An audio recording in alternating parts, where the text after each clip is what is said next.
Aisha Thompson stood in the opulent bridal suite of Atlanta's Grand Meridian Hotel, her reflection staring back from a full-length mirror framed in gilded gold. The $10,000 wedding gown clung to her curves, its ivory silk shimmering under the chandelier's soft glow. Tiny pearls adorned the bodice, catching the light like stars against her rich brown skin. Her hair, styled in intricate braids woven with delicate white flowers, framed her face in an elegant crown. By all accounts, she was the picture of a perfect bride, poised to marry Marcus Langley, the city's most eligible bachelor, a Black American real estate heir whose charm and wealth had swept her off her feet 2 years ago. Yet, as she adjusted the gossamer veil, her hands trembled, and a knot tightened in her chest. This wasn't joy. This was dread. In less than an hour, Aisha would walk down the aisle to Marcus, whose handsome face and polished smile had graced society pages and charity galas alike. He was the man most women dreamed of, successful, connected, and generous, at least on the surface. But the past 6 months had peeled back that veneer, revealing a man she barely recognized. It started subtly. Comments about her casual wardrobe, suggestions to distance herself from her ordinary friends, critiques of her job as a kindergarten teacher. He'd say, "You're meant for bigger things, Aisha." His tone warm, but edged with expectation. Last week, over dinner at a rooftop restaurant where the city skyline glittered below, he'd dropped the final blow. He said that you'll quit teaching, slicing into his steak after we're married. The Langley wife doesn't work. You'll have charity events and social obligations. Your role now. When she tried to protest, he waved her off, his voice firm. It's not up for discussion. Aisha's breath hitched as she recalled that moment, her reflection blurring through unshed tears. She'd grown up in a modest Atlanta neighborhood, raised by her single mother, Yvonne, who worked double shifts as a nurse to put Aisha through college. Aisha had earned her teaching degree through late nights and scholarships, driven by a passion for shaping young minds. Marcus's charm had initially dazzled her. His grand gestures, like surprising her with a leased BMW, felt like love. But now she saw them for what they were, chains disguised as gifts. Society expected her to be grateful and see Marcus as her ticket to a better life. Her mother had called him a blessing, urging Aisha to secure the stability Yvonne never had. But stability wasn't worth her soul. 5 minutes, Miss Thompson, the wedding coordinator, called through the door, her voice cheerful but urgent. Aisha's mother, Yvonne, entered, her eyes bright with pride. "Oh, honey, you're stunning," she said, smoothing a non-existent wrinkle on Aisha's gown. Marcus won't know what hit him. "Thanks, Mama," Aisha managed, forcing a smile. Her lips felt stiff, her heart pounding so loudly she feared Yvonne would hear it. "You okay, sweetheart? You look pale." Yvonne's brow furrowed, her hand resting on Aisha's arm. "Just nerves," Aisha lied, the words bitter on her tongue. She couldn't tell her mother the truth. Not now. Not when Yvonne had spent months planning this day, beaming at the thought of her daughter marrying into the Langley family. "I'll find my seat," Yvonne said, squeezing Aisha's hand. "I'm so proud of you." The door clicked shut, and the air vanished from the room. Aisha rushed to the window, pushing it open to gulp in the humid spring air. Below, the hotel garden buzzed with guests in tailored suits and designer dresses, white roses adorning every surface. It was a perfect wedding for someone else. Her phone buzzed on the vanity, and a text from Marcus lit up the screen. "Smile for the cameras, Aisha. Don't fidget. The society pages are watching." The words were a command, not a request, his control seeping through every syllable. In that moment, clarity hit her like a lightning bolt. This wasn't nerves. This was her soul screaming to run. Without a second thought, Aisha grabbed her small purse, containing only her phone, wallet, and ID, hitched up her gown, and moved toward the door. She peered into the hallway. Empty. The guests were seated, waiting for her grand entrance to the garden. Instead of turning right toward the ceremony, she turned left, toward the service entrance she'd noticed during the rehearsal. Her satin heels clicked against the marble floor, her pulse roaring in her ears.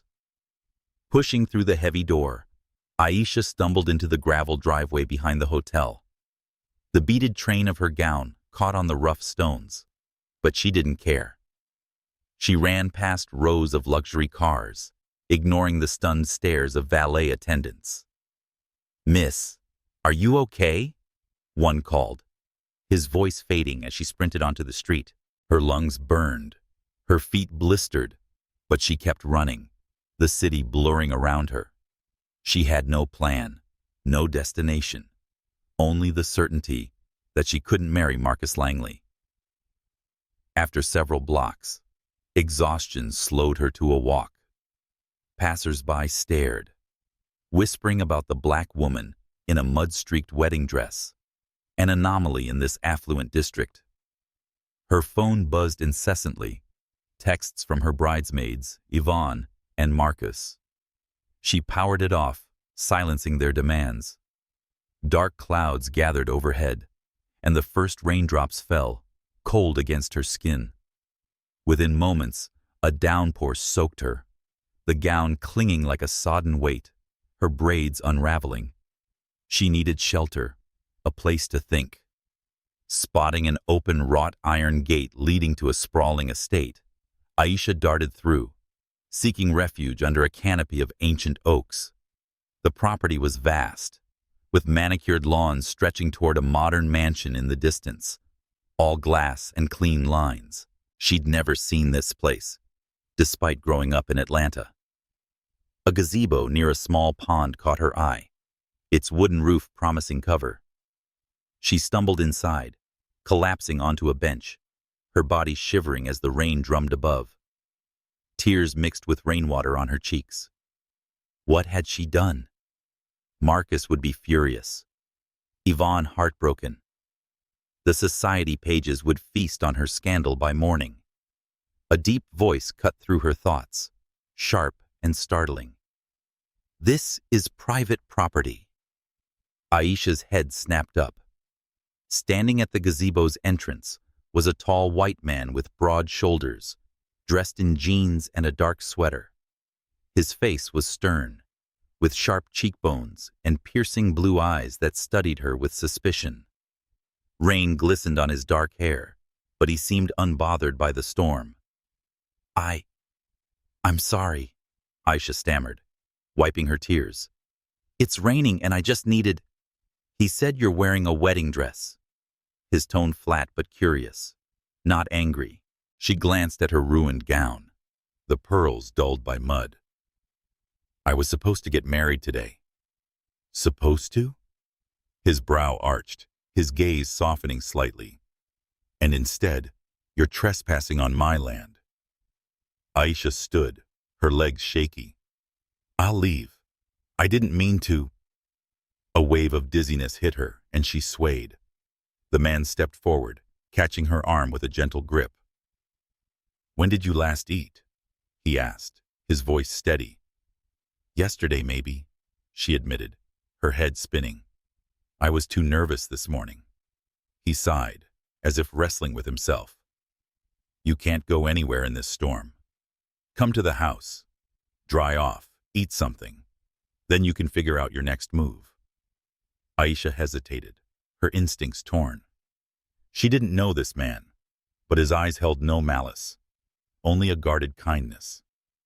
The rain intensified, thunder rumbling in the distance. She nodded, clutching her purse. "Thank you. I'm Ethan Caldwell," he said, leading her along a stone path toward the mansion. "And you are?" "Aisha Thompson," she replied, her voice barely above a whisper.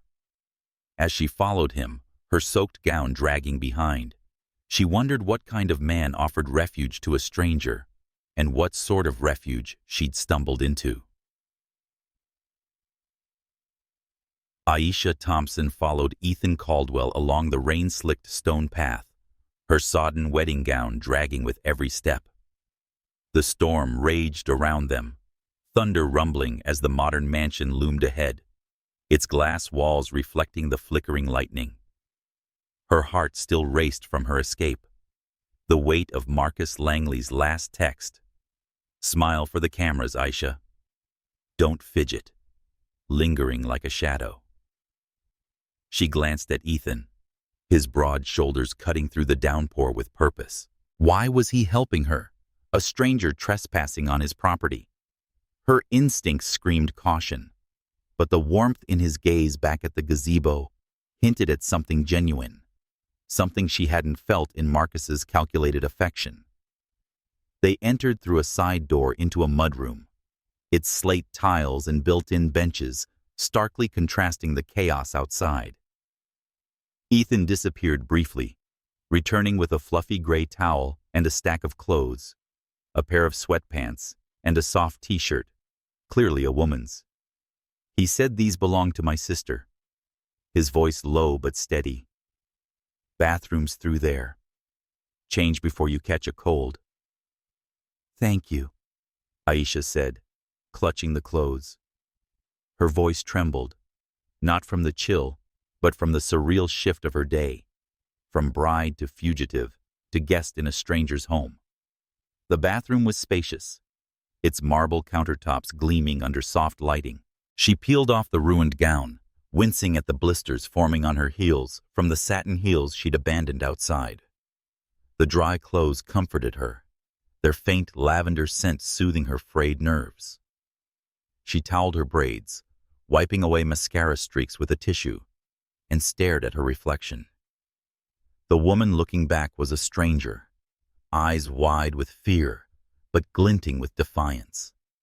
Emerging, Aisha found Ethan in a sleek kitchen, its stainless steel appliances catching the warm glow of pendant lights. A plate with a turkey sandwich and a glass of water sat on the granite island. "Eat," he said, leaning against the counter, his blue eyes studying her with an unreadable intensity. She didn't need to be told twice. Hunger gnawed at her, forgotten in the morning's chaos.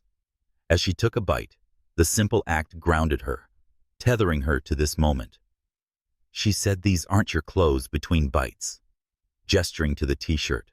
"You said they're your sister's?" "Lily," Ethan confirmed, his tone softening.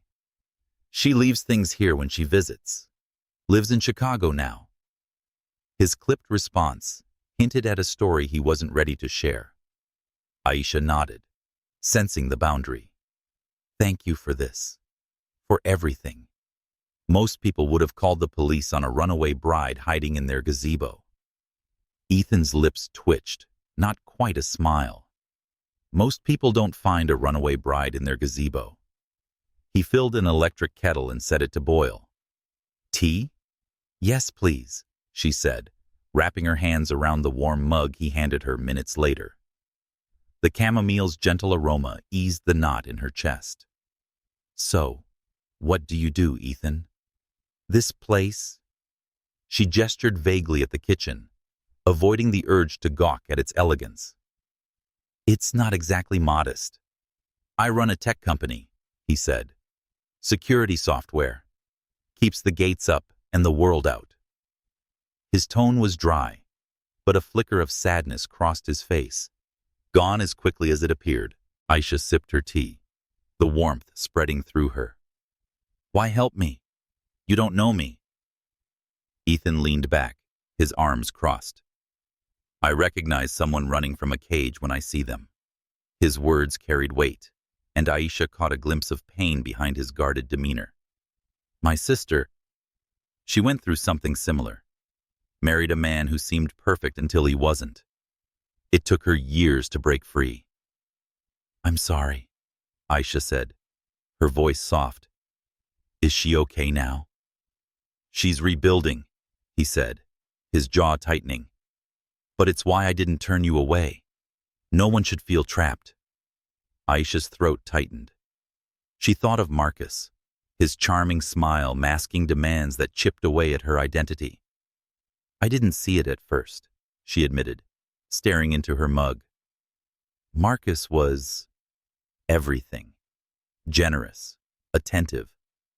But then he started telling me who I should be, what to wear, whom to see, what to do. Today, he told me to quit teaching. It was like waking up from a dream. Ethan nodded, his expression neutral but attentive. And you ran. I had to, she said, her voice firmer. But now, I don't know what's next. My mother, Yvonne, thinks Marcus is my ticket to a better life. She'll be devastated. And Marcus, her voice faltered, the memory of his text chilling her. He'll be furious. This will be all over the society pages tomorrow. Let them talk, Ethan said, his tone resolute. You did what you needed to survive. That's what matters. Aisha met his eyes, surprised by the conviction in his voice. You sound like you've had to survive something too. He paused, his fingers tapping the counter. Everyone has their battles, he said finally, deflecting. You should rest. There's a guest room upstairs.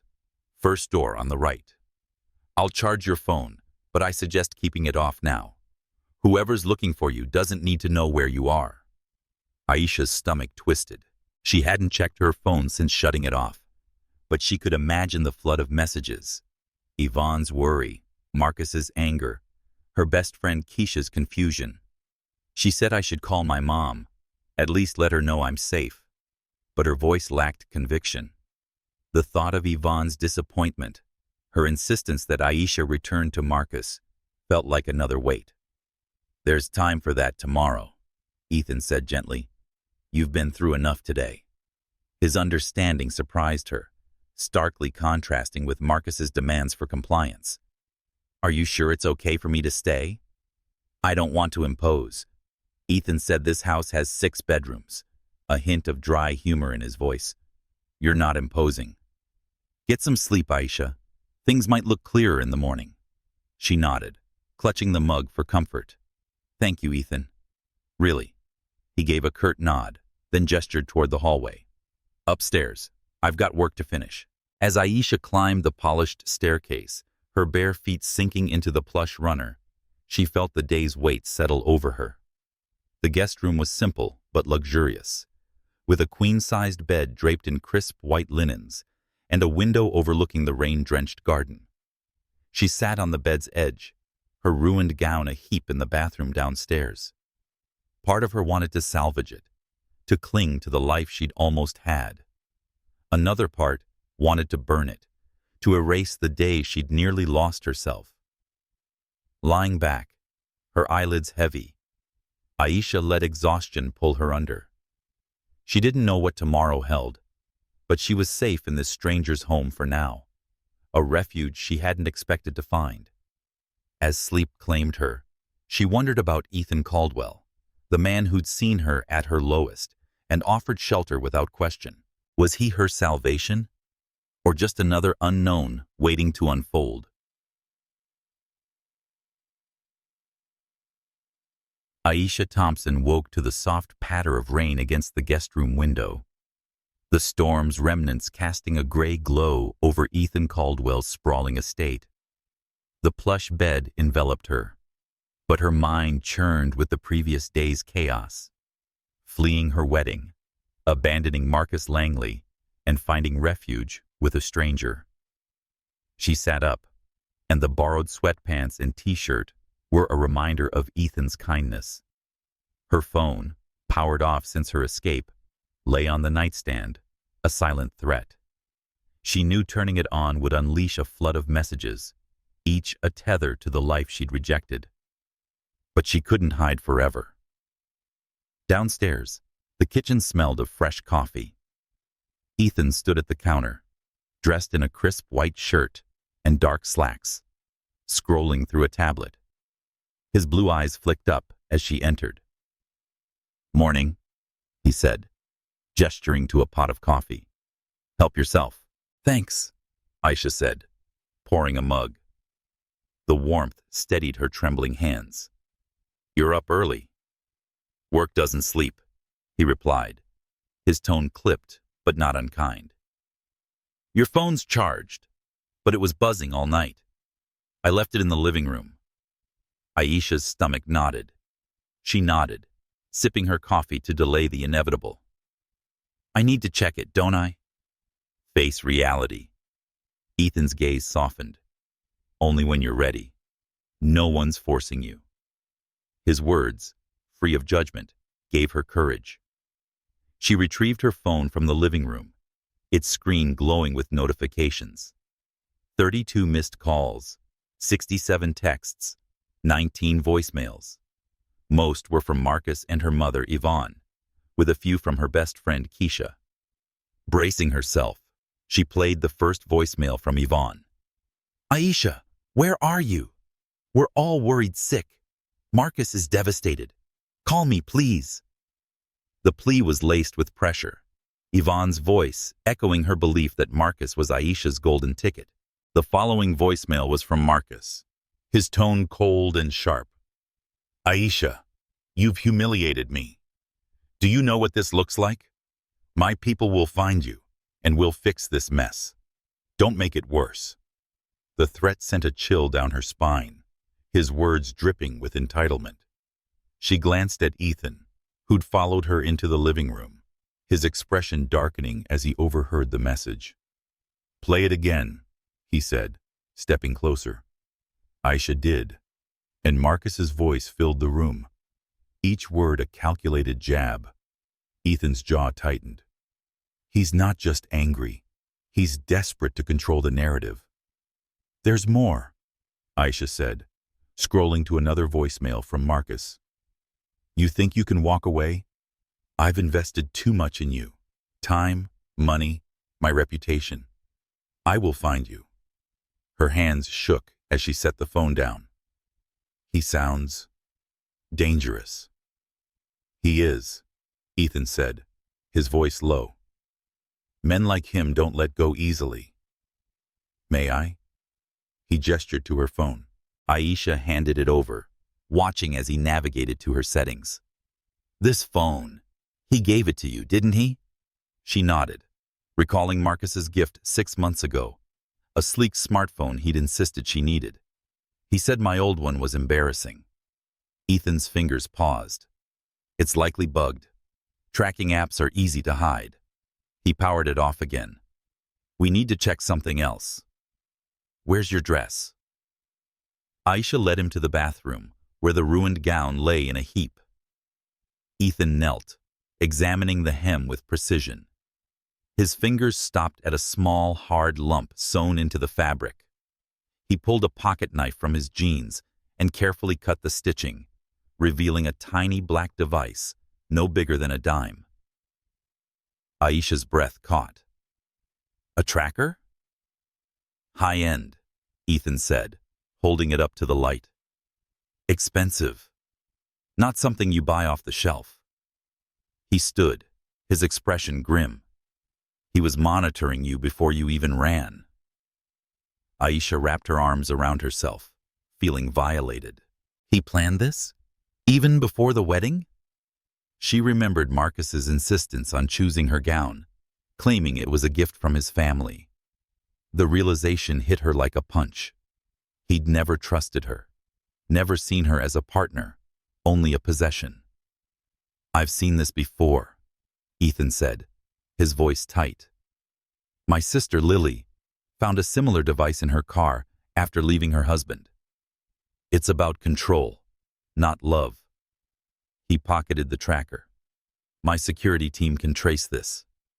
We'll find out who supplied it. Aisha nodded, her mind racing. His father's on the city council. They have connections with private firms and security companies. That's how he got this. Likely, Ethan said. But connections don't make him untouchable. My company works with half the government buildings in this state. We'll get answers. Aisha sank onto a nearby chair, overwhelmed.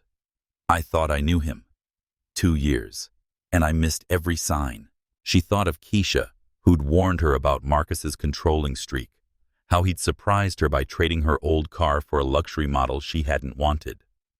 Keisha had called it a red flag, but Aisha had brushed it off, dazzled by Marcus's gestures. "You're not alone in that," Ethan said, his tone gentler. "People like him show you what they want you to see. You saw through it. That's what counts." Aisha met his eyes, finding strength in his certainty. "I need to tell someone I'm safe. My friend Keisha. She's probably worried sick." "Use my phone," Ethan offered, handing her a sleek device. "It's secure. Don't give details about where you are. You have not done so yet." She nodded, typing a quick email to Keisha. "I'm safe, with a friend. Don't tell anyone. Marcus is angry, so be careful. I'll call soon." She hit send, her fingers hovering over Yvonne's contact. "I should call my mom," she said, but her voice wavered. "She'll try to convince me to go back to him." Ethan leaned against the doorway, his arms crossed. "She might. But you don't owe anyone an explanation today.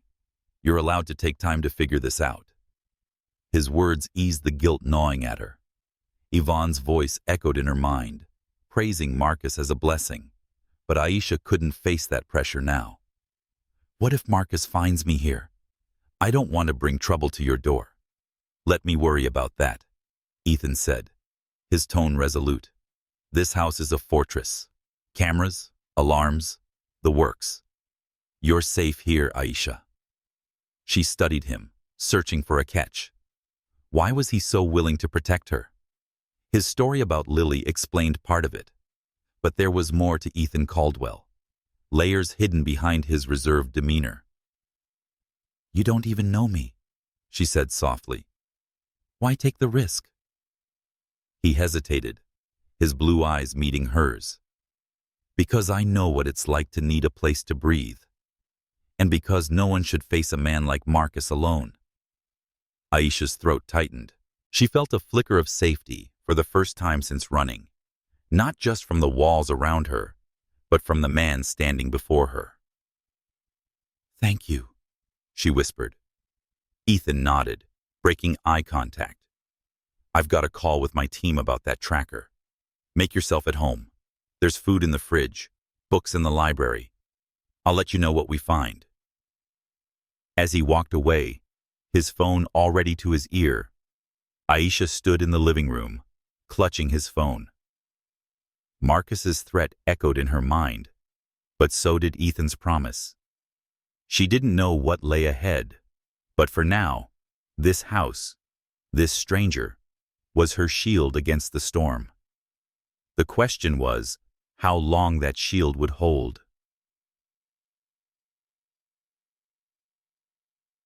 Aisha Thompson sat in Ethan Caldwell's library, sunlight filtering through tall windows onto rows of meticulously organized books.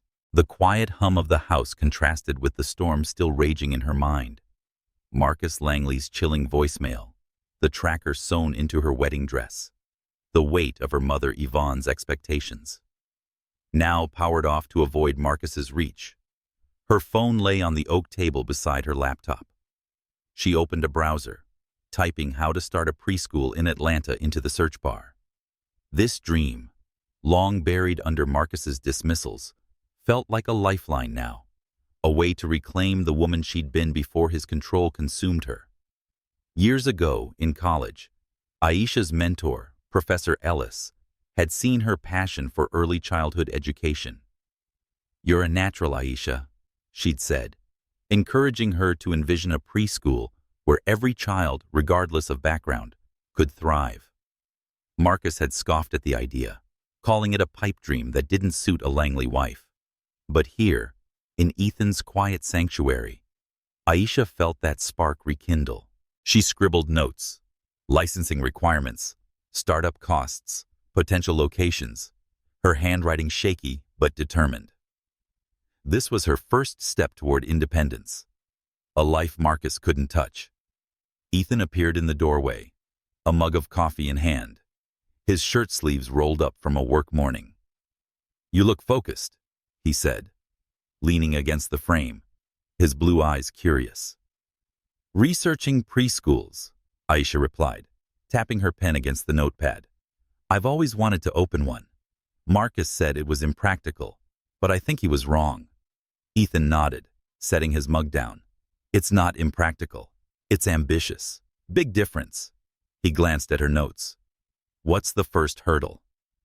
"Funding," she said, sighing and finding a space. "I have some savings, but not enough for a startup. I want to contact my old school to see if they have openings. Get my foot back in the door." "Good start," Ethan said. "You've got experience. Schools would be lucky to have you. Want me to look over your resume?" Aisha hesitated, her instinct to rely on herself clashing with his offer. "I appreciate it, but I need to do this on my own. Marcus. He controlled everything. My car, phone, even my job. I can't lean on anyone else right now." Ethan's expression softened, and there was no trace of offense. "Fair enough. But if you need a sounding board, I'm here. No strings." His words, free of expectation, eased her guard. She opened her email and drafted a message for Ms. Carter, her former colleague at Oakwood Elementary. "Hi, Ms. Carter. I'm exploring teaching opportunities and would love to discuss any openings at Oakwood. Can we connect?" She hit send, her heart lifting with the small act of agency. But the weight of her phone, silent but heavy with unread messages, pulled her back. "I should call my mom," she said, more to herself than Ethan. "She's probably worried sick, but she'll push me to go back to Marcus." Ethan sat across from her, his presence steady. "You don't have to call until you're ready, but if you do, you set the terms, no one else." Aisha nodded, drawing strength from his calm certainty. She borrowed his secure phone, dialing Yvonne's number with trembling fingers. Her mother answered on the first ring, her voice a mix of relief and frustration. "Aisha, thank God. Where are you? Are you safe?" "I'm safe, Mama," Aisha said, her throat tight. "I'm staying with a friend. I'm sorry for worrying you." "A friend?" Yvonne's tone sharpened. "What were you thinking, running out like that? Marcus is beside himself. The Harrisons are furious, and the press. Everyone's talking. You've thrown away a perfect match." Aisha closed her eyes, the familiar pressure settling over her. "Mama, I couldn't marry him. He's not who you think.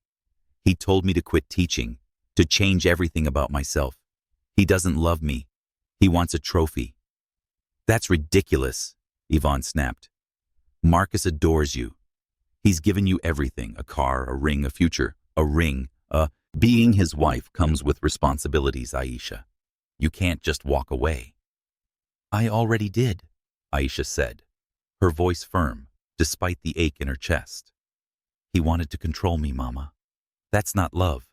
I need you to understand that." Yvonne sighed, heavy with disappointment. "You're making a mistake. Your father would have wanted you to be secure, not chasing dreams that don't pay. Call me when you come to your senses." The line went dead. Aisha set the phone down, tears pricking her eyes. Yvonne's words stung, but they also fueled her resolve. Her father, gone since she was a child, had taught her to follow her heart, not a paycheck. She wouldn't let Marcus, or anyone, steer her off that path again. Ethan watched her, his expression unreadable. That sounded tough. "She thinks Marcus is my salvation," Aisha said, wiping her eyes. "She's always wanted me to have what she didn't. Stability, status. But I'd rather be broke and free than rich and caged." Ethan nodded, a flicker of admiration in his eyes. "You're stronger than you realize. Most people would have stayed for the ring." Aisha managed a small smile. "The ring's worth 50 grand. Let him keep it." She glanced at her laptop. the preschool research still open. I need to keep moving forward. If Marcus is looking for me, I can't just hide here. He's not getting through my security, Ethan said, his tone resolute. But you're right. Building your own life is the best way to shut him out. I know people in education, if you need contacts for teaching jobs, but only if you want the help. Aisha considered it, her instinct to go it alone softening. Maybe later. For now, I'll stick with Ms. Carter, but thank you, Ethan, for letting me breathe here. He gave a curt nod, but his eyes held warmth. My office is down the hall if you need a quiet space to work. I've got a call with my team about that tracker. We'll know more soon. As Ethan left, Aisha returned to her research, her fingers flying over the keyboard. Each note, staffing needs, curriculum standards, felt like a brick in a wall against Marcus's reach, but his voicemail echoed in her mind. I will find you. She thought of her best friend, Keisha, who'd always seen through Marcus's charm. Opening Ethan's phone, Aisha sent another quick email. Keisha, I'm okay, but Marcus is angry. Stay safe. I'll call when I can. She hit send, her resolve hardening. Marcus's shadow loomed, but she wouldn't let it define her. With every step, her email to Ms. Carter, her preschool plans, she claimed her future. The question was whether Marcus would let her keep it.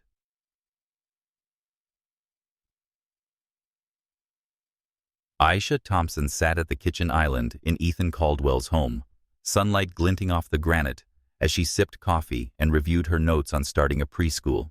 The quiet of the morning felt fragile, overshadowed by the tracker found in her wedding dress and Marcus Langley's chilling voicemail. I will see you.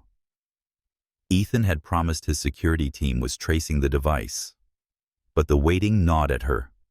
She glanced at her laptop, where an email from Ms. Carter confirmed a meeting to discuss teaching openings at Oakwood Elementary.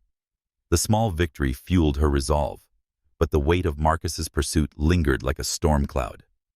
Ethan entered, his phone pressed to his ear, his expression taut. Yes, confirm the audit schedule, he said, his voice clipped. He hung up, noticing Aisha's gaze. My team's digging into the tracker. It's linked to a private firm, likely hired by Marcus's father. Aisha's stomach twisted. His father's influence. It's how Marcus gets away with everything. Ethan nodded, pouring himself a coffee. Councilman Langley has pull, but he's not untouchable. My company secures half the city's government systems. We've got leverage. Before Aisha could respond, the doorbell rang, followed by a knock that echoed through the house. Ethan frowned, setting his mug down.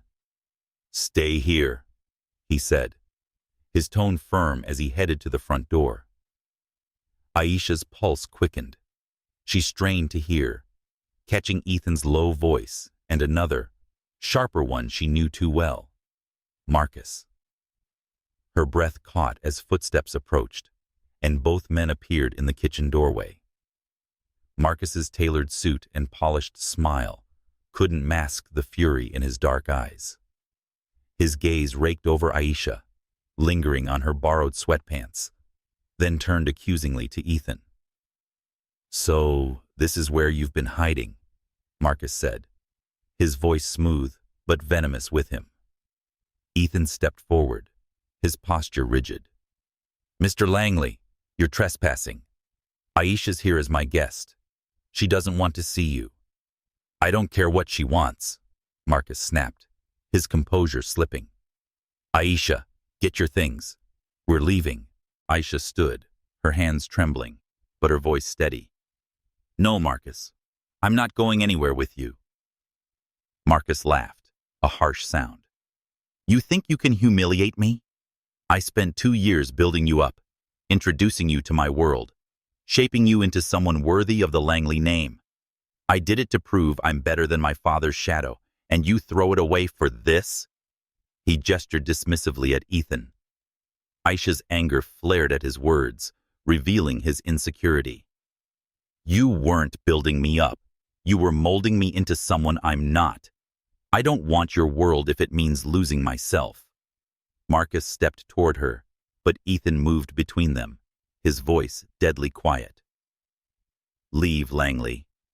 My company works with the city's police department. One call, and you're out. Marcus's eyes narrowed, but he didn't back down. You think you're untouchable, Caldwell? My family has connections. Council, police, press. And Aisha, that engagement ring, $50,000. You signed a prenup. I could sue you for breach of promise. Take the ring, Aisha said, her voice rising. Take everything you gave me. The phone, the car, the dresses. I don't want any of it. I want my freedom. Marcus's face tightened, his mask of charm cracking. This isn't about things, Aisha. It's about principle. No one walks away from Marcus Langley. No one. Ethan's hands clenched into fists. You're in my house, threatening a woman under my protection. Get out before I have security drag you out. The air crackled with tension, and the two men locked in a silent standoff. Aisha's heart pounded, but she held her ground, drawing strength from Ethan's presence. Finally, Marcus straightened his jacket, his smile cold. This isn't over, Aisha. You'll regret this. He shot Ethan a venomous look.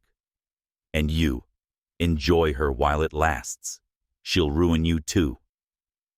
With that, he stormed out, the front door slamming behind him.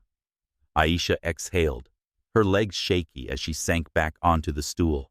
Ethan turned to her, his eyes softening with concern. You okay? She nodded, though her hands still trembled. How did he find me? The tracker's gone. Ethan pulled out his phone, texting rapidly. I'm having my team sweep the grounds again. He might have hacked something. Your email, maybe. You sent one to your friend, right? Aisha's eyes widened. Keisha, I used your phone, but I logged into my account. Could he? It's possible, Ethan said, his jaw tight. We'll secure your accounts. But there's something else you should know. He hesitated, his voice heavy. I got a call this morning. Sterling Enterprises, one of my major clients, threatens to terminate its contract. They're tied to Marcus's father. This is his retaliation. Aisha's stomach dropped. Ethan, I'm so sorry. I didn't mean to drag you into this. You didn't, he said firmly. I chose to help you. But it means we need to be careful. Marcus isn't just coming for you. He's coming for anyone in his way. Aisha looked at her laptop. The preschool notes were a stark reminder of her goals. I can't let him stop me. I emailed Ms. Carter about a teaching job. I need to keep moving forward, no matter what he does. Ethan's lips curved slightly, a hint of admiration in his eyes. You're tougher than he thinks. Keep pushing. I'll handle the security side. Aisha nodded, her resolve hardening. She opened her email and drafted a follow-up to Ms. Carter. Thank you for the meeting. I'm excited about returning to teaching and contributing to Oakwood's community. She hit send, the act of a small defiance against Marcus's threats. But as she glanced at the closed front door, his parting words echoed, This isn't over. She thought of Keisha, who might be in Marcus's crosshairs now. She grabbed Ethan's phone and typed another email. Keisha, Marcus came here. Be careful. He's desperate. I'll call soon. Ethan watched her, his expression unreadable. You're protecting your friend. That's smart. But don't let him make you afraid to live. I won't, Aisha said, her voice steady despite the fear gnawing at her. Marcus's intrusion had shaken her, but it also clarified her path. She wouldn't return to him or the cage he'd built. With Ethan's support and determination, she'd fight for her future, one step at a time. The question was how far Marcus would go to stop her. Aisha Thompson stood on the terrace of Ethan Caldwell's home. the evening air cool against her skin as she sipped a glass of red wine. The garden below bloomed with late spring roses, their scent mingling with the tension lingering from Marcus Langley's intrusion that morning. His words, "No one walks away from Marcus Langley," echoed in her mind, but so did her defiance. "I want my freedom." Inside, Ethan set plates on a small outdoor table, his movements precise despite his lack of cooking skills. The aroma of takeout pasta from a nearby Italian restaurant filled the air, a simple meal that felt like a lifeline after the day's chaos. Aisha set her glass down, joining Ethan in arranging the dishes. "She said you didn't have to order dinner," her voice soft. "You've already done so much." "It's just food, Aisha," Ethan replied, his blue eyes catching the terrace lights. "Besides, I'm useless in the kitchen. Lily always said I'd burn water if I tried." Aisha smiled, the mention of his sister easing her nerves. "She sounds like she keeps you honest." "She does," he said, a rare warmth in his tone. "She'd like you. You've got her kind of fire." The compliment caught Aisha off guard, stirring something in her chest. She focused on the pasta, twirling it onto her plate. She said, "I was thinking about my preschool idea," steering the conversation to safer ground. "I found a grant program for early education startups. It's a long shot, but it's something." Ethan leaned forward, his interest genuine. "That's not a long shot. It's a plan. What's the grant?" She explained that her enthusiasm grew as she detailed the application process and her vision for a preschool that welcomed all children, inspired by her childhood in a community where resources were scarce. Ethan listened intently, asking thoughtful questions, unlike Marcus, who dismissed her dream as too much work for too little reward. The stark contrast made her heart race in a way she wasn't ready to name. Their hands brushed as they cleared the plates, sending a jolt through Aisha. She stepped back, her wine glass nearly tipping. Ethan steadied it, his fingers grazing hers again, and their eyes met. For a moment, neither moved, the air charged with unspoken possibility. Aisha's breath hitched, memories of Marcus's calculated touches making her wary.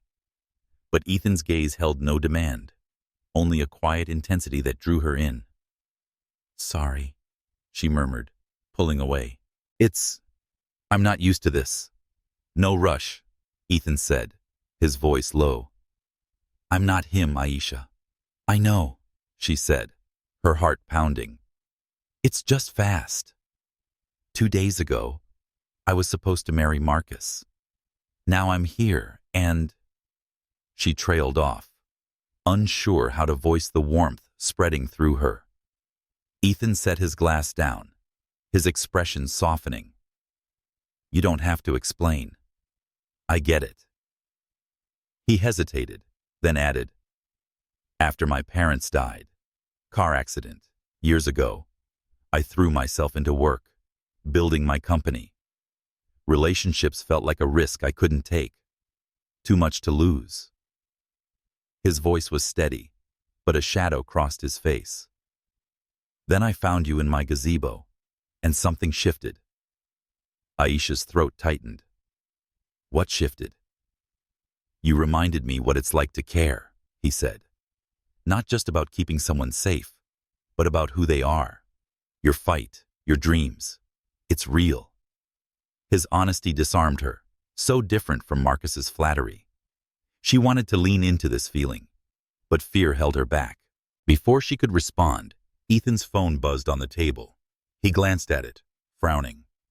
"It's my security team. I need to take this." As he stepped inside, Aisha checked her phone, Ethan's secure device, now set up with her new email. A message from Keisha waited.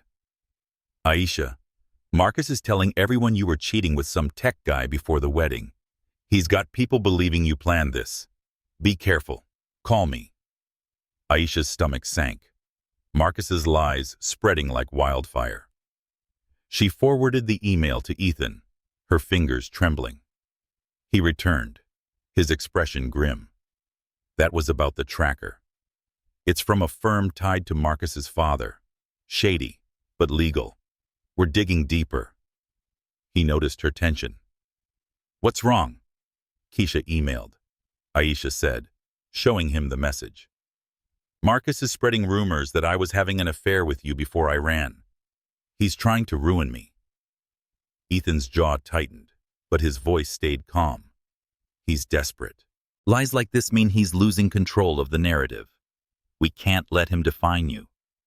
How? Aisha asked, her voice rising. He's got the press, his family's influence. People will believe him. Ethan met her eyes, his gaze steady. We face it head on. There's a charity gala this weekend, a big event, lots of eyes. We go together, show the world you're not hiding. You're not guilty. Aisha's heart raced at the idea. Walk into a room full of people who think I'm a cheater? That's terrifying. I know, Ethan said, his voice softening. But you ran from him because you're stronger than his lies. Let them see that.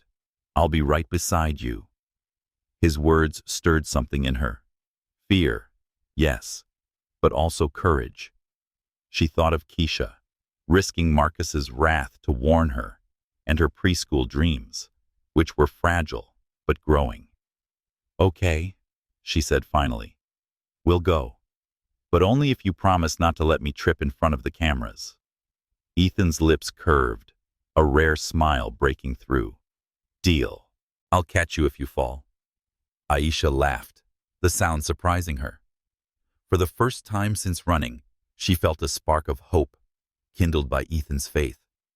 But as she looked at him, his smile fading into something more profound, she felt that spark ignite into something more. A warmth that scared her, as much as it thrilled her. Marcus's rumors loomed, threatening to snuff it out. The question was whether she and Ethan could face them together without losing what was beginning to bloom. Aisha Thompson smoothed the sapphire blue gown, hugging her frame. Its elegant cut accentuated her confidence as she stood beside Ethan Caldwell at the entrance to the Langston Foundation Gala. The Grand Meridian Hotel's ballroom glowed with crystal chandeliers, the city's elite mingling in tuxedos and glittering dresses. Aisha's heart pounded, not from the cameras flashing outside, but from the knowledge that Marcus Langley would be here, his lies about her affair with Ethan already poisoning the society pages. Ethan's plan, to face the rumors head-on, felt like walking into a lion's den, but his steady presence at her side gave her courage. Ethan, sharp in a tailored tuxedo, offered his arm. Ready? He asked, his blue eyes calm but resolute. Aisha took a deep breath, her fingers resting on his sleeve. As ready as I'll ever be. They stepped out of the car, flashbulbs erupting as photographers, likely tipped off by Marcus, shouted questions. Aisha, why'd you leave Marcus at the altar? Caldwell, how long have you been seeing her? Ethan's hands settled on her lower back, guiding her through the gauntlet with quiet dignity. He didn't rush or flinch, his confidence steadying her as they entered the ballroom. Inside, conversations hushed, eyes turning toward them. Aisha felt the weight of judgment, whispers rippling through the crowd. Dr. Regina Brooks, the foundation's director, approached first, her warm smile a beacon. Aisha, Ethan, you made it, she said, kissing Aisha's cheek. Congratulations on the job, Aisha.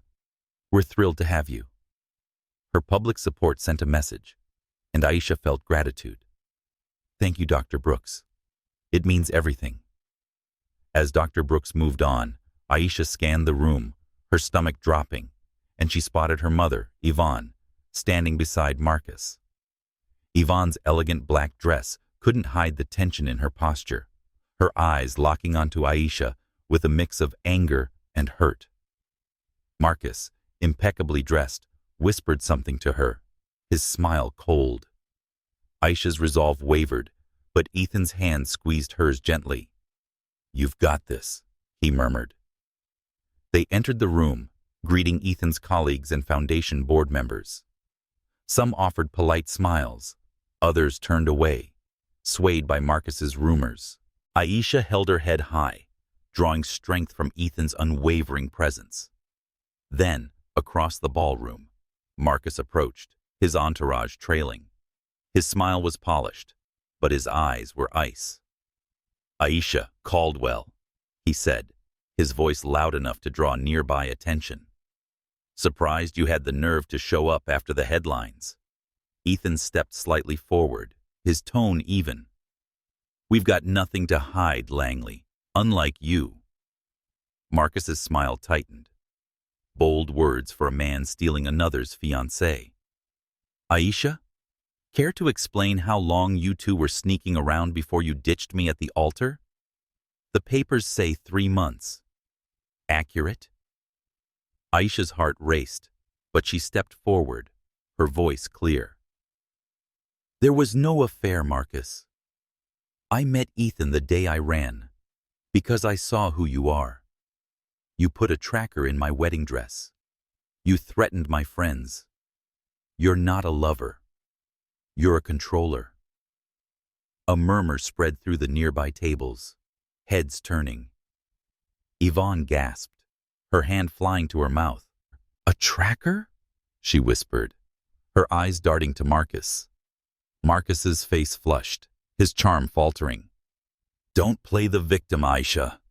You ungrateful—" "Enough," Ethan cut in, his voice low and dangerous. "Walk away, Langley, while you still can." Marcus seemed ready to lash out tensely, his fists clenching. Then a photographer approached, camera flashing, and Marcus's public mask snapped back into place. "This isn't over," he hissed, turning to leave.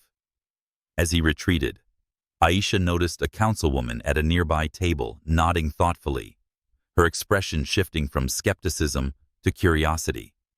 Yvonne approached, her face pale. "Aisha, is it true? A tracker?" "Yes, Mama," Aisha said, her voice steady but soft. "He was watching me, even before the wedding. That's why I ran." Yvonne's eyes welled with tears. "I thought he loved you. He told me you were confused and that Caldwell had manipulated you." "He lied," Aisha said firmly. "I wasn't happy with him. I would have been miserable as his wife." Yvonne's lips trembled. "I just wanted you to be secure like I never was. But this—" She glanced at Ethan, then back at Aisha. "I need time to process this." She walked away, her shoulders slumped, leaving Aisha with a pang of hope and hurt. Ethan guided her to their table, his hand warm on her arm. "You were incredible," he said, his voice low. "You changed minds tonight." "I was terrified," Aisha admitted, sinking into her chair. But it felt good to tell the truth. Dr. Brooks joined them, her eyes gleaming with approval. "You handled that with grace, Aisha. People are talking, and not all of it is good. That councilwoman over there? She's no fan of the Langleys. You've got allies." Aisha managed a smile, the weight of the room's stairs lifting slightly. "Thank you, Dr. Brooks." As the gala continued, Aisha felt a shift. Some guests still whispered, but others approached with kind words, including a board member's wife who said, "Good for you," standing up to him. The night wasn't a victory yet, but it was a start. Aisha glanced at Ethan, his steady presence anchoring her. Marcus's lies hadn't broken her.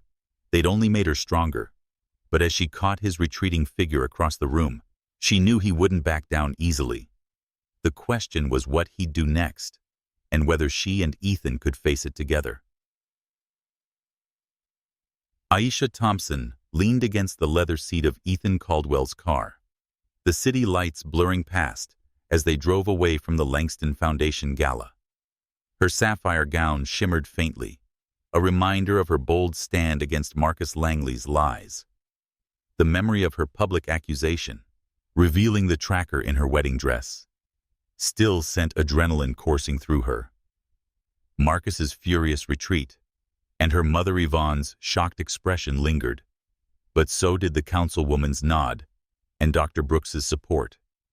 For the first time, Aisha felt the tide turning in her favor. Ethan's hand rested on the gear shift, his tuxedo jacket unbuttoned, revealing a relaxed confidence. "You were unstoppable tonight," he said, his blue eyes catching hers in the dim light. "You didn't just face him. You owned that room." Aisha smiled, her heart still racing. "I felt like I was going to faint, but you were right. Telling the truth mattered." He pulled into a quiet side street, the car idling under a canopy of oaks. "You didn't need me out there. You had it all on your own." "Not true," Aisha said softly. "You gave me the courage to walk in there." She met his gaze. The air between them charged. The spark from their terrace dinner 2 nights ago flared again, stronger now. Ethan's eyes softened, and he reached out, his fingers brushing her cheek. The touch was gentle, tentative, so unlike Marcus's demanding gestures. "Aisha," he murmured, his voice low. "I've wanted to do this since I found you in my gazebo." Soaked and defiant. Her breath caught, but she didn't pull away. Instead, she leaned closer, her heart pounding as his lips met hers. The kiss was soft at first, a question, then deepened as she responded, her hands finding his shoulders. It was hungry, honest, apart from Marcus's calculated affection. Aisha melted into it, feeling desired for who she was, not who someone wanted her to be. When they parted, both breathing hard, Ethan rested his forehead against hers. "Was that okay?" he asked, his voice husky. "More than okay," Aisha whispered, her lips tingling. But doubt crept in, memories of Marcus's control making her wary. It's fast. I just ran from one relationship. I'm scared of rushing into another." Ethan nodded, pulling back slightly. "I'm not him, Aisha. We go at your pace, always." His words eased her, but the weight of the night lingered. She wanted to trust this feeling, but trust was fragile after Marcus. "Thank you," she said, squeezing his hand for being patient. He smiled, a rare grin that lit up his face. "You're worth it." Back at Ethan's house, Aisha changed into borrowed pajamas, her mind replaying the kiss as she settled into the guest room. Sleep eluded her, the thrill of Ethan's touch warring with fear of Marcus's next move. By morning, she found Ethan flipping pancakes with questionable skill in the kitchen. She laughed, easing the tension. "Need help before you burn the house down?" He grinned, handing her the spatula. "Rescue me, please." As they ate, Aisha's phone, Ethan's secure device, buzzed with a text from Keisha. "Check your email. Marcus is escalating." Aisha opened her laptop and found Keisha's message. "Aisha, I saw you at the gala. Badass. But Marcus is telling people you were followed yesterday. A black sedan trailed you and me at the store. What's going on? Call me." Aisha's stomach dropped. "Followed? We went grocery shopping yesterday, and I thought someone was tailing us, but I didn't." She looked at Ethan, his expression tightening. "Did you know about this?" Ethan set his coffee down, his jaw clenching. "I should have told you. My security team's been watching you when you leave the house. They spotted the sedan, but lost it in a mall crowd." Aisha pushed her plate away, her voice rising. "You had me follow? Without telling me?" "Ethan, that's what Marcus did. Watching me, controlling me." "It's not the same," Ethan said, his tone urgent. "I was trying to protect you, Marcus is dangerous. His tracker, his threats. I couldn't risk you getting hurt. But you didn't trust me to know. Aisha shot back, her heart aching. You made decisions about my safety behind my back. That's what he did, deciding who I should be, what I should do. Ethan ran a hand through his hair, his eyes pained. You're right. I should have told you. After Lily's husband hurt her, I swore I'd never let someone I care about be vulnerable again. I got scared, Aisha. I'm not used to caring this much. His confession softened her anger, but the sting remained. I care about you too, she said, her voice steady. That's why I need honesty. No secrets, Ethan. I can't build anything with you if I'm afraid you'll hide things like he did. He nodded, his expression raw. No more secrets. I promise. My team will report to you directly from now on. You call the shots. Aisha exhaled, the tension easing but not gone. Okay. But I need time to process this.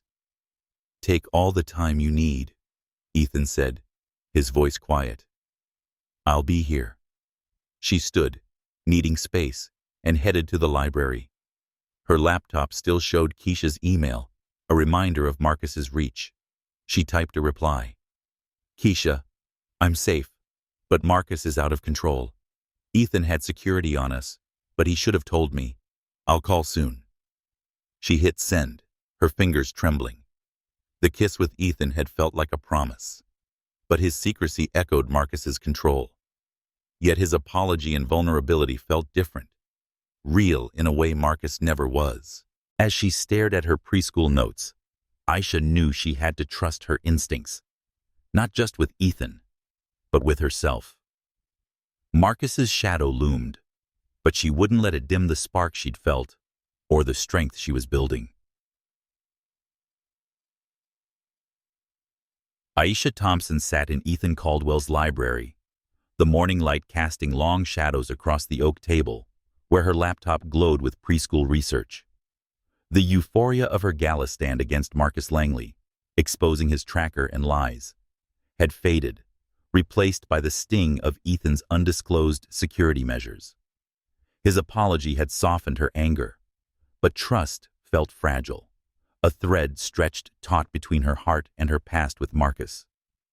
Her phone buzzed with a text from Keisha. Check your email. It isn't good. Aisha's stomach knotted as she opened her inbox, finding Keisha's message with a link to a Society page article. The headline screamed, Langley heir betrayed. Runaway bride's history of ambition. The article was a venomous assault, painting Aisha as a calculating gold digger who'd traded Marcus for Ethan, a reclusive tech mogul. It claimed she'd jilted a college boyfriend, Jamal, falsely labeled as a former fiancé she'd abandoned for wealthier prospects. A grainy photo of her and Jamal, laughing at a campus event, accompanied the text, sourced from her mother, Yvonne. Aisha's heart sank. This is all lies, she whispered, her voice trembling. Jamal and I dated for 6 months, years ago. I've never been engaged before, Marcus. Ethan entered, his expression tense from a phone call. He noticed her distress and leaned over her shoulder, scanning the article. His jaw clenched. He's desperate, he said. This kind of smear is a sign of weakness, not strength. But people will believe it, Aisha said, pacing the room. The foundation might rethink hiring me. Dr. Brooks was so supportive last night. But this? She gestured at the screen, her voice cracking. It's my mother's photo. She gave it to him. Ethan's eyes darkened. Yvonne didn't know what he'd do with it. Marcus manipulated her, like he tried with you. Aisha nodded, but the betrayal stung. She thought of her email to Ms. Carter about teaching jobs, a step toward independence now threatened by Marcus's lies. I can't let him ruin this, she said, her voice firming. I'm following up with Ms. Carter today. She's offered me part-time hours at Oakwood. It's not much, but it's a start. Ethan's lips curved slightly, admiration in his gaze. That's the spirit, Keep building your life. He can't take that away. Aisha opened her laptop and drafted a reply to Ms. Carter. Thank you for the part-time offer. I'm thrilled to rejoin Oakwood and contribute to the kids' growth. She hit send, the act of a small defiance against Marcus's campaign. But fear lingered. Would the foundation stand by her? Ethan's phone rang, and he answered with a curt, "Caldwell." His expression hardened as he listened. Hanging up, he turned to Aisha. That was my CFO. Sterling Enterprises pulled their contract, which was $2 million. Marcus's father leaned on them, hard. Aisha's breath caught. Ethan, this is my fault. I brought this trouble to you. No, he said firmly, stepping closer. I chose to stand with you. Sterling's loss hurts, but my companies survived worse. We're not backing down. His sacrifice shook her, deepening the warmth she felt for him despite yesterday's argument. You're risking so much, she said softly. Why? Because you're worth it, he replied, his voice steady. And because men like Marcus don't get to win. Before Aisha could respond, her phone rang. Dr. Regina Brooks. She answered, bracing herself. Aisha, I saw that disgraceful article, Dr. Brooks said, her tone sharp. It changes nothing. The foundation stands by you. We're stating support this afternoon. Marcus Langley's been a bully since he was a boy, and we don't bow to bullies. Tears of relief pricked Aisha's eyes. Thank you, Dr. Brooks. That means everything. We protect our own, Dr. Brooks said. Your ideas for our preschool program are stellar. Focus on that. We start on Monday. Aisha hung up, relaying the call to Ethan. He nodded, a spark of approval in his eyes. Regina's a force. Having her in your corner is worth more than any society columnist. Aisha felt a surge of hope, but the article's sting lingered. She opened her email and drafted a message for Keisha. Thank you for the heads up. The foundation's backing me, but Marcus's lies hurt. I'm starting part-time at Oakwood to save for my preschool. Call soon? She hit send, her fingers steady. Keisha's loyalty, Dr. Brooks's support, and Ethan's sacrifice were anchors in the storm Marcus had unleashed. Ethan pulled out his phone, his tone authoritative, as he called an associate. Get me the editor of the society pages. We're pushing for a retraction of unverified claims from a biased party, and prioritize the Langley audit. He hung up, his expression grim but satisfied. Their systems are vulnerable. This audit will hit Marcus's family, and it hurts. Aisha hesitated, her voice careful. You're using your power to fight him. Isn't that like what Marcus does? Ethan met her gaze, unflinching. The difference is I'm not lying or fabricating evidence. Their systems are flawed. My teams found gaps that could leak client data. I'm just moving them to the front of the line. Aisha nodded, seeing the distinction. Ethan fought with truth, not manipulation. She glanced at her laptop, and her preschool notes were a reminder of her fight.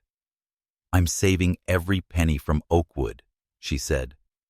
It's not much, but it's mine. Marcus can't touch that. Ethan's smile was genuine. That's how you beat him, one step at a time. As Aisha returned to her research, her resolve hardened. Marcus's lies were a blow, but they hadn't broken her. She built a life beyond his reach with Ethan's support, Keisha's loyalty, and Dr. Brooks's faith. The question was how far Marcus would go to reclaim his control, and whether her newfound strength could withstand it.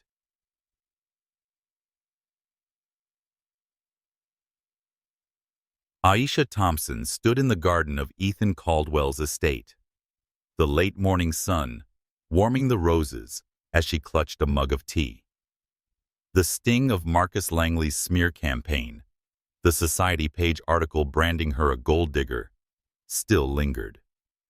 Still, Dr. Regina Brooks's support and her part-time teaching job at Oakwood Elementary fueled her resolve. Her laptop on a garden bench displayed a grant application for her preschool dream, each word a step toward independence. Yet, the memory of her mother Yvonne's role in providing Marcus with the damning photo gnawed at her. How could Yvonne have trusted him over her daughter? Ethan emerged from the house, his shirt sleeves rolled up, a phone call ending with a brisk, "Keep me posted." He joined her, his blue eyes scanning her face. "You okay? You've been out here a while." "Just thinking," Aisha said, setting her mug down. "About my mom. She gave Marcus that photo, but I don't think she meant for it to hurt me like this." Ethan nodded, his expression softening. "She's caught in his narrative. Give her time. She'll see the truth." Before Aisha could respond, the security gate buzzed. Ethan checked his phone, frowning. "It's your mother. My team cleared her. Want me to send her away?" Aisha's heart skipped. "No, let her in. I need to face this." Minutes later, Yvonne stepped into the garden, her elegant slacks and blouse contrasting with her weary expression. Her eyes, red-rimmed, met Aisha's with a mix of guilt and determination. "Aisha, I owe you an apology," she said, her voice trembling. "I was wrong about Marcus." Aisha's breath caught, her mug nearly slipping. "Mama, what changed?" Yvonne sat on the bench, her hands twisting in her lap. "After the gala, when you said he put a tracker in your dress, I couldn't believe it. But then I remembered how he asked for your old photos and said he wanted to make a wedding album to win you back. I gave them to him, thinking he loved you. Then that article came out, twisting everything." Her voice broke.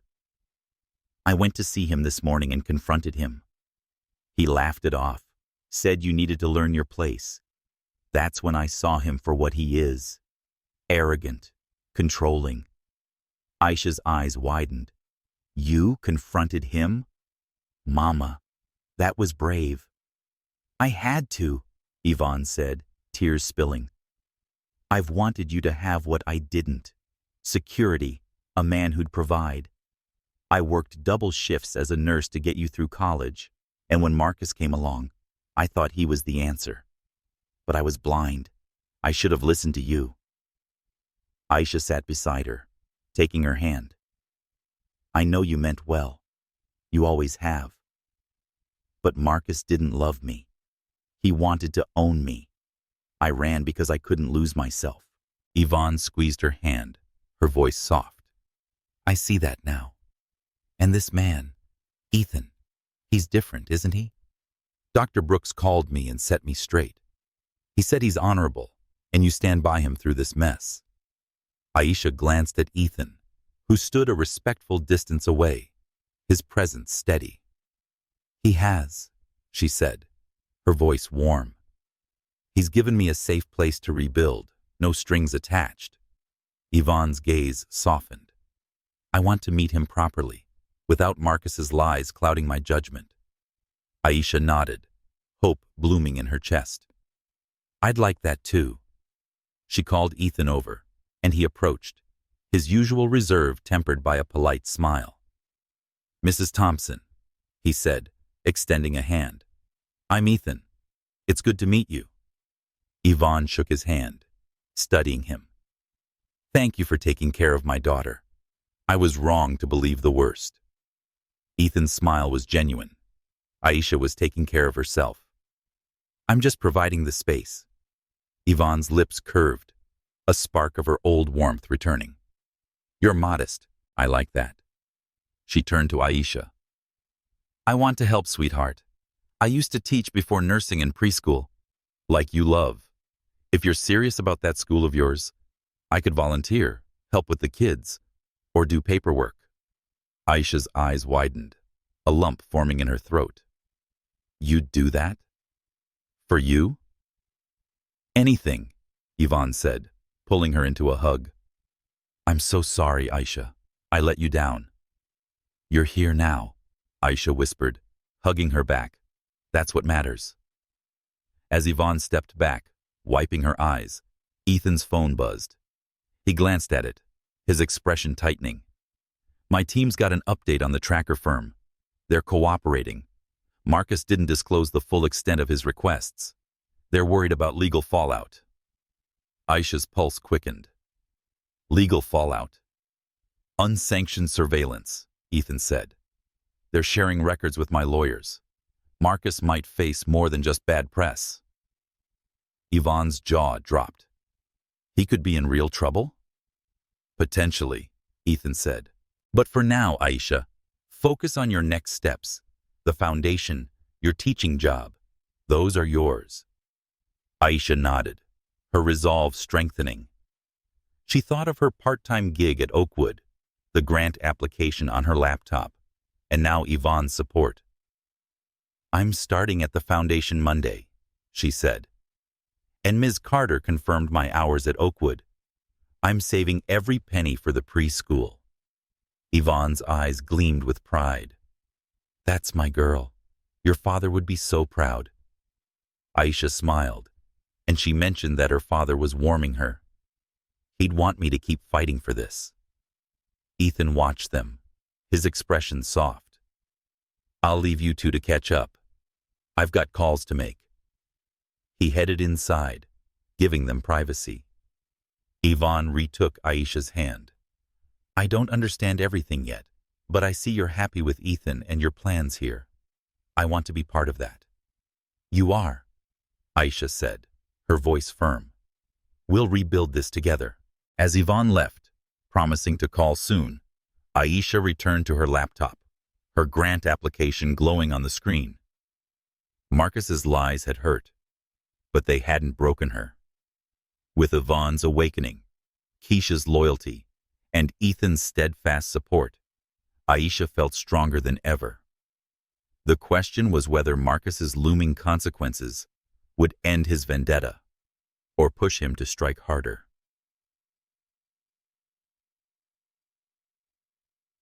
Aisha Thompson stood in the gazebo where her journey began, the evening sun casting golden hues over Ethan Caldwell's garden. Roses bloomed vibrantly, their scent mingling with the calm that had settled since her mother Yvonne's apology. Marcus Langley's smear campaign, a vicious article branding Aisha a gold digger, had faltered, countered by the Langston Foundation's support and her part-time teaching job at Oakwood Elementary. Her laptop, open in the library earlier, held a nearly completed grant application for her preschool, a testament to her growing independence. Yet, the warmth of Ethan's presence beside her stirred a new question. Could she balance love with the freedom she'd fought for? Ethan joined her, his casual sweater contrasting with his usual sharp attire. His blue eyes held a rare vulnerability as he leaned against the gazebo's railing. You look at home here, he said, his voice soft. Not just in the garden, but in this life you're building. Aisha smiled, her heart fluttering. I never thought I'd find a place like this after running. You made it possible. He shook his head. You did that yourself. I just gave you a roof. His gaze dropped, and he hesitated, fingers tapping the railing. Aisha, there's something I need to say. Her pulse quickened at his tone. Okay, she said, stepping closer, the gazebo's wooden floor creaking beneath her. Ethan took a breath, his eyes meeting hers. I love you, Aisha. I have been soothed and fearless since I saw you in this gazebo. You've brought light to my world, something I didn't realize was missing until you.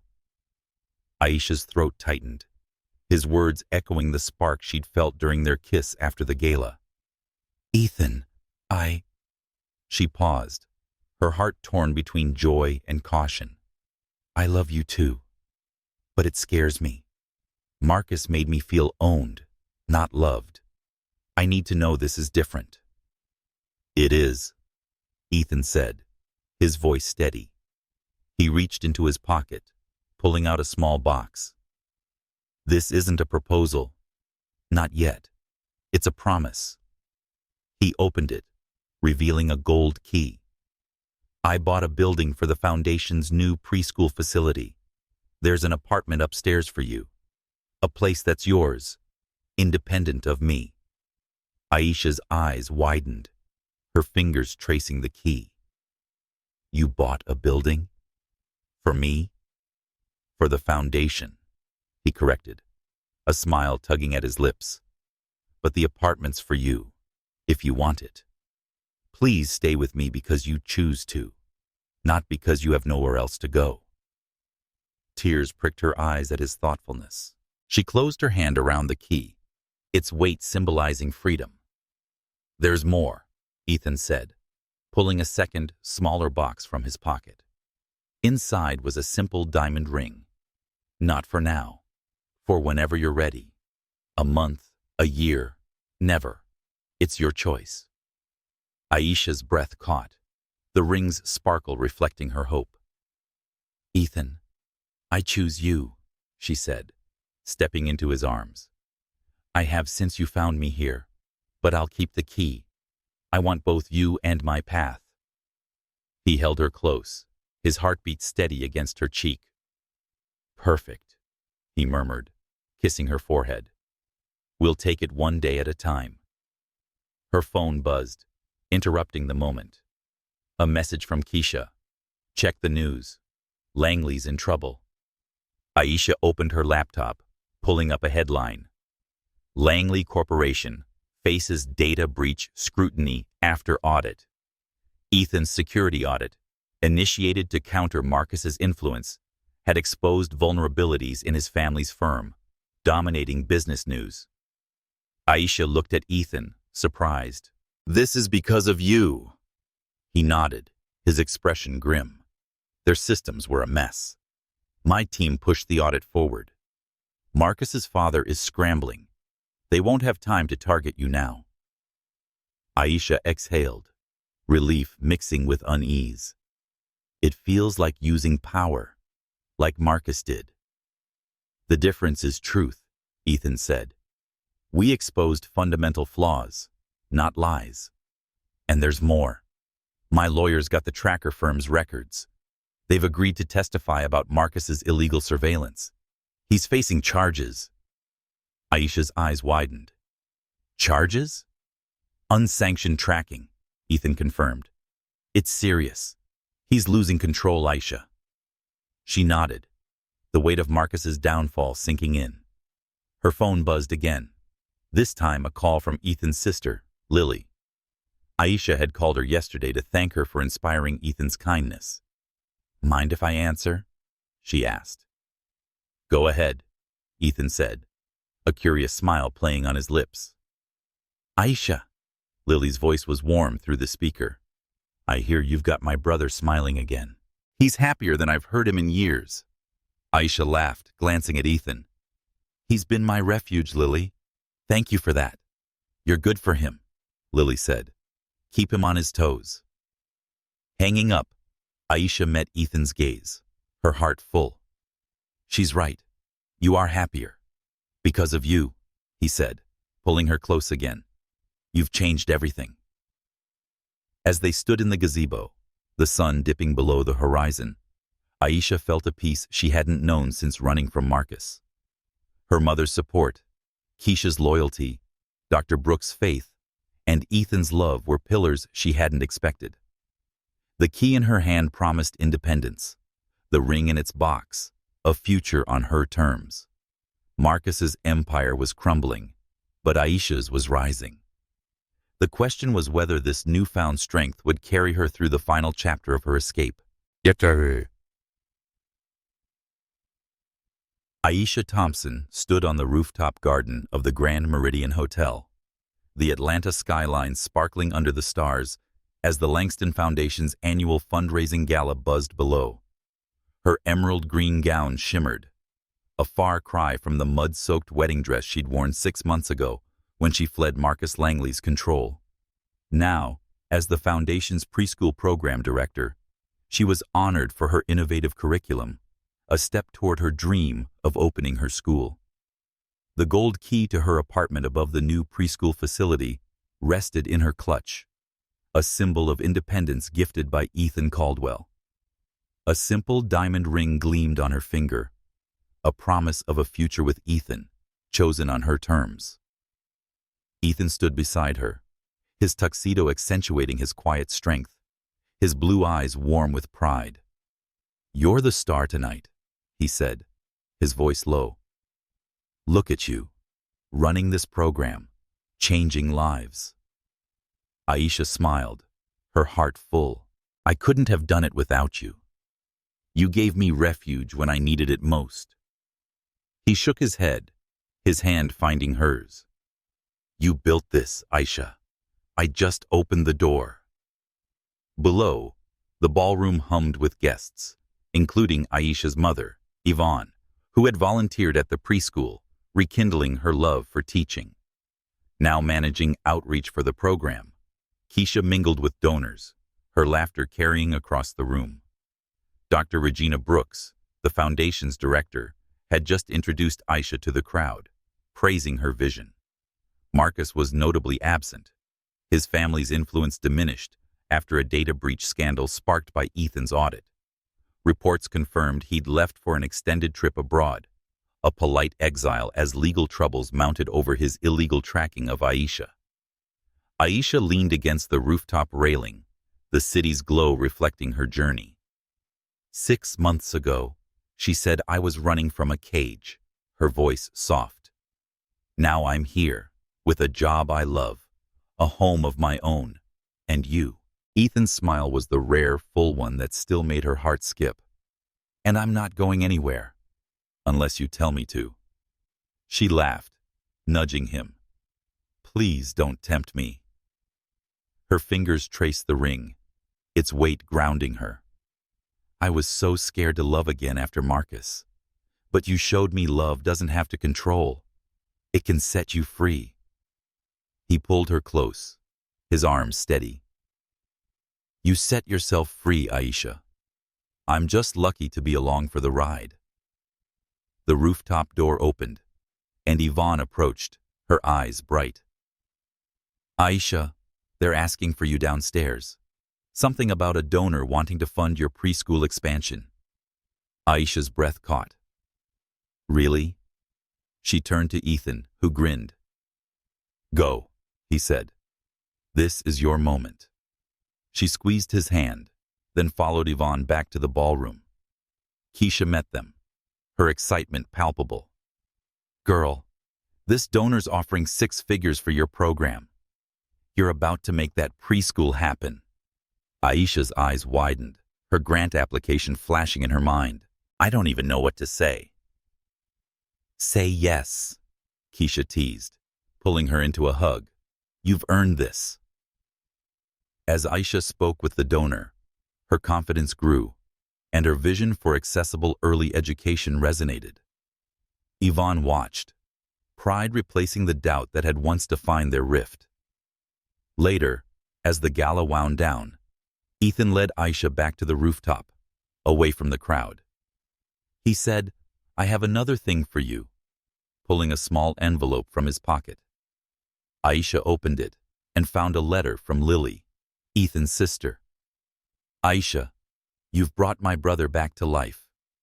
Thank you for giving him a reason to smile. Visit me in Chicago. We'll celebrate your preschool opening. Lily. Aisha smiled, touched. She's amazing. She's not wrong, Ethan said, his voice soft. You've changed me, Aisha. She entered his arms, the ring catching the starlight as they danced to the faint music drifting from below. You changed me too, she whispered. This started in your gazebo when I was lost. Now I've found myself. And you. He kissed her, gentle but sure, the city a backdrop to their promise. He murmured 2 homes, one with me, one that's yours. Perfect, Aisha agreed, her heart light. The gazebo, once her refuge from Marcus's cage, now symbolized her freedom to love, dream, and be herself. Marcus's threats, lies, and control were shadows fading in the light of her new life. With Ethan, Yvonne, Keisha, and her strength, Aisha had built more than a preschool. She'd built a home in her heart and the world. Aisha opened her preschool 3 months later, a vibrant space filled with children's laughter. Yvonne taught alongside her, while Keisha's outreach brought families from underserved communities. Ethan proposed formally under the gazebo, and Aisha accepted, planning a wedding rooted in love, not obligation. The tracker firm faced fines, and Marcus settled out of court, his influence a distant memory. Aisha's refuge, in Ethan's heart and her own apartment, proved that true love liberates. In that freedom, she'd found her most actual home. But